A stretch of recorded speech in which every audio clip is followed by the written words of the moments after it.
A strange thing is happening to game consoles. They are getting older, but they are not always getting cheaper. That sounds backwards.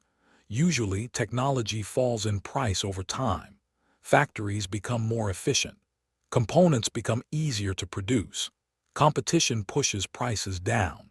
But look at consoles in 2026. Sony launched the PlayStation 5 in the United States at about $500. Today, the standard model is priced at about $650.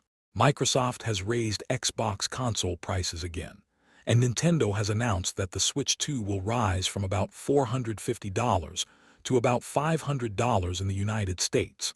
So why are machines built on technology that is several years old becoming more expensive?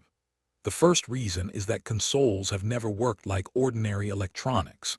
A company can sell a phone, laptop, or television and try to make money directly from the hardware.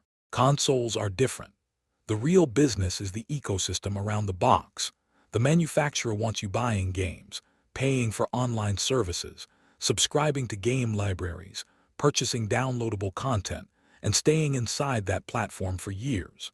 That is why console makers have often accepted very small hardware margins, or sometimes sold hardware below its true production cost. Microsoft said something very revealing in 2026.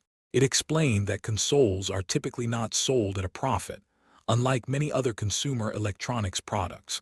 That model works well when component costs fall over time. But what happens when they do not? This brings us to the second reason. Memory and storage have become much more expensive. Modern consoles depend on fast solid-state storage and large amounts of memory. Microsoft said that console storage and memory prices had increased by more than 2.5 times, and it expected further increases. If you are already selling hardware with a tiny margin, a major increase in component cost creates a problem very quickly. You can absorb the loss. You can redesign the machine, or you can raise the price. And recently, companies have been choosing the third option more often. There is another reason that is easy to miss. A console generation lasts a long time. Manufacturers must keep producing essentially the same platform through years of changing economic conditions. Exchange rates move, shipping costs change, factory costs change, energy costs change, chip supply changes.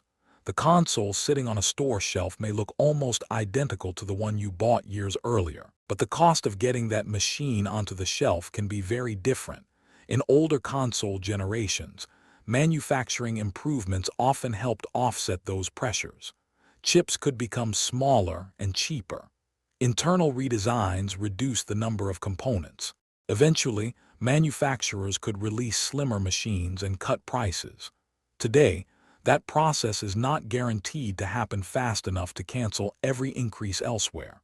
And there is a fourth reason. The console itself is becoming a gateway to a much larger business.